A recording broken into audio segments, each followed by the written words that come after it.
Hi అండి, ఎట్లున్నారు? బాగున్నారా? ఈరోజు ఊరు వెళ్తున్నాము. అలా ప్రకృతిని చూపిస్తూ మీకు విషయం చెప్పాలనుకుంటున్నా. ఏదన్నా నేర్చుకో, టైలరింగ్, బ్యూటిషియన్ కానీ, శారీ బిజినెస్ ఏదైనా చేయాలనుకుంటే చేయండి. వాయిదాలు వేయకండి. వాయిదాలు వేస్తూ పోతే కాలం గడిచిపోతూనే ఉంటుంది. నెలలు, సంవత్సరాలు కూడా గడిచిపోతూనే ఉంటుంది. మొదలు పెట్టండి. టైలరింగ్ అంటే ఒక 20 నిమిషాలు అట్లా పోయి రండి. రేపటి నుంచి టైంకి వస్తామని చెప్పండి. అంతేగాని ఊరు వెళ్ళాలి, చుట్టాలు వస్తున్నారు, పెళ్ళుద్ది, ఇవన్నీ అనుకుంటూ పోతే టైం అంతా గడిచిపోతుందండి. పెళ్ళి అవుతుంది.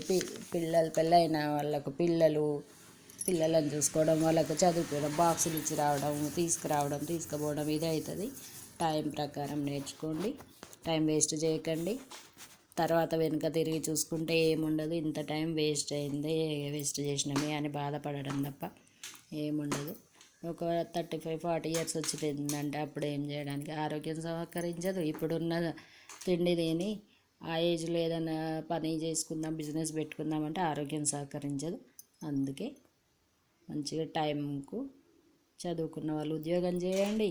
చదువు రాదు ఇంట్లో ఉన్న వాళ్ళు ఏదో ఒక బిజినెస్, టైలరింగో నేర్చుకోండి. కానీ రేపు పోదాము, ఎల్లుండి పోదాము, ఈరోజు ఊరు వెళ్ళేది ఉంది, ఈరోజు పని ఉంది, ఇట్లా అని వాయిదాలు వేయకండి. టైం వేస్ట్ చేయకండి. సరేనా? బాయ్ మరి.